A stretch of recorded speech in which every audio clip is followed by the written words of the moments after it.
Woo. Loyalty forever, man. If you ain't subscribed to my channel, I guarantee you're going to subscribe after hearing this story right here.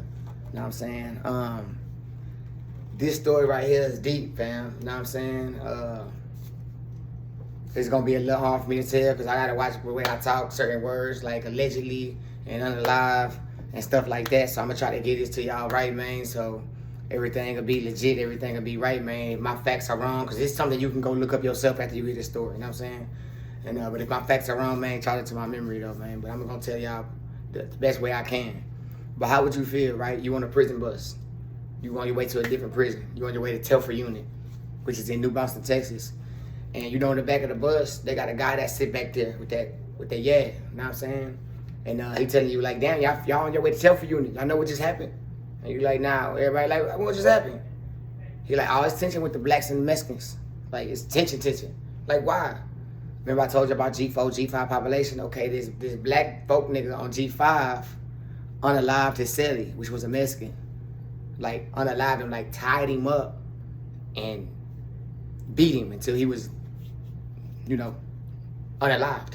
You feel me? And, like, what? Yeah, so, like, if you black and Mexican, man, y'all would be on your P's and Q's. How would you feel if you was on your way to the unit and then you was like that? It was like that. Nigga told you that. The officer told you this. The one that's sitting in the back of the bus holding the yeah, he telling you this. But that wasn't even the talk of Telford, though. That's not what was the biggest story on Telford at this time. The biggest story was about Billy Tracy. You know what I'm saying?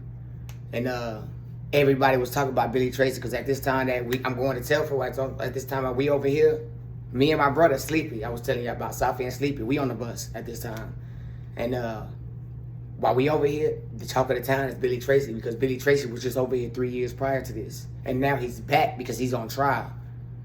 Yeah, he's on trial for unaliving the officer. You know what I'm saying? We heard a bunch of stories. We heard a bunch of stories of how it happened. We pretty much had the gist of, you know, how it went down. But later on in the system, when I was in SED, like, it was around the time I was in SED, I ended up running into the dude that stayed next door to Billy Tracy. Billy Tracy was infamous, you know what I'm saying? I ended up staying with this Mexican, stayed next door to him, and he kind of told me more to the specifics of what happened, you feel me? And what happened was Billy Tracy had this female in the world, like this rich female, and she loved him, like, and she would do anything for him. He stayed with a cell phone. Billy Tracy stayed with a cell phone, so, but they always used to hit his house because he was known to have everything he wanted because this female that he met, I think, wanted to say he met her like on a pen pal website. And she would do anything for him. So but every time they hit his cell and took his cell phone, she would buy him another one. So they knew this. They knew what type of support he had. And just at this one time, they hit his, like a few days before this incident took place, they had hit his cell and they had took his phone and he was just tired. He was tired of the laws always messing with him, like always hitting his cell, tearing his stuff up, tearing up the pictures of his girls. You know what I'm saying? Tearing up the picture of baby who be taking care of him, taking his books, opening his commissary, type of stuff the laws do. He was just tired. They took his phone. He's in a cell all day. He can't talk to the girl who he loves so much, who loved him so much. She was going to get another one for him, but he just was tired. He couldn't be comfortable. You know what I'm saying? And he knocked on the wall and told the Mexican, like, hey, brother, like you know, when you get real tight with who stays next to you, I don't care who they are. As long as they're sane and they have as no hold a conversation, you're going to get tight. You're going to get cool with them, bro. You're going to get a brotherly relationship with them. That's how it is in sex. It's the only people you really have to just talk to, two people next door to you. And a lot of people back there already lost their mind.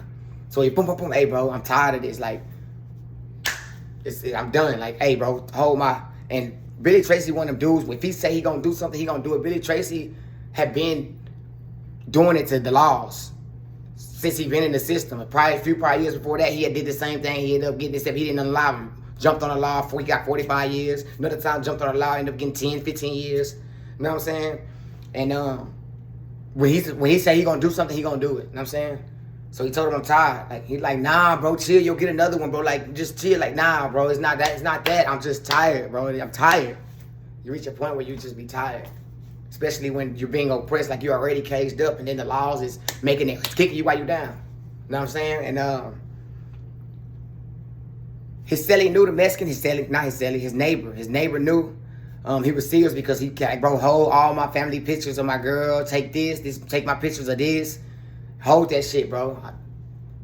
So he ended up getting into it with the officer. The officer was a rookie officer, like literally just started a few months before this. You know what I'm saying?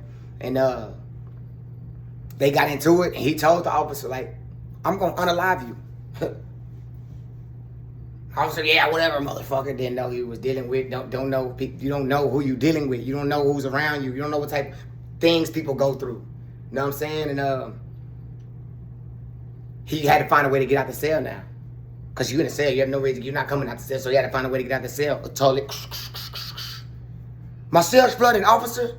Hours later, officer forgot that what he told him. My cell's flooded. Whole time Mexican like, bro, you tripping. Billy Trill, bitch. Chill, Tracy, bitch. Billy Tracy, Trill, bitch. Bro, I told you, like, just take care of my pictures and stuff, bro. Call my girl and tell her, like, you know what I'm saying? And officer come. Female, it was a female officer and a male officer. Officer come, let him out. He was in 66 cell, you know what I'm saying? E-pod. They come, let him out. He in the day room. You know what I'm saying? Handcuffed. They doing whatever with his cell. He go back in the cell. They take him upstairs. He's standing in front of his cell, whatever. And this is a professional, like, this is what he does. He slipped out the handcuffs. He slipped out the cuffs on him. Okay, the officers have a bar on their hip. Like, picture the bar, the baton they had way back in the day that they used to, yeah. But this right here is used to open up the bean slot so they can give you your tray. It's a metal bar. It's hard, brother. It's a hard piece of metal. You know what I'm saying? And they use it to open up the slot and give you your food through the slot or whatever, your books, your mail, all this shit come through the slot. So he had this on his hip. So when Billy slipped the cuffs, the first thing he did was attack the law and got that from him. But when he got that from him, he beat him with it. Like, like, I'm gonna do what I told you I was gonna do. Like, word is bond. Like, and it like so it was so much like red stuff. Like, you know what I'm saying? It was so much like everywhere. Like, but the fool was still responsive. And he ain't say it was gonna be an attempt. He said like what he was gonna do. So he picked him up and threw him up down the stairs.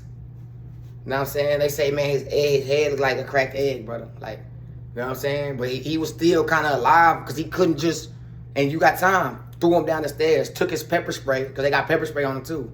Sprayed that on him.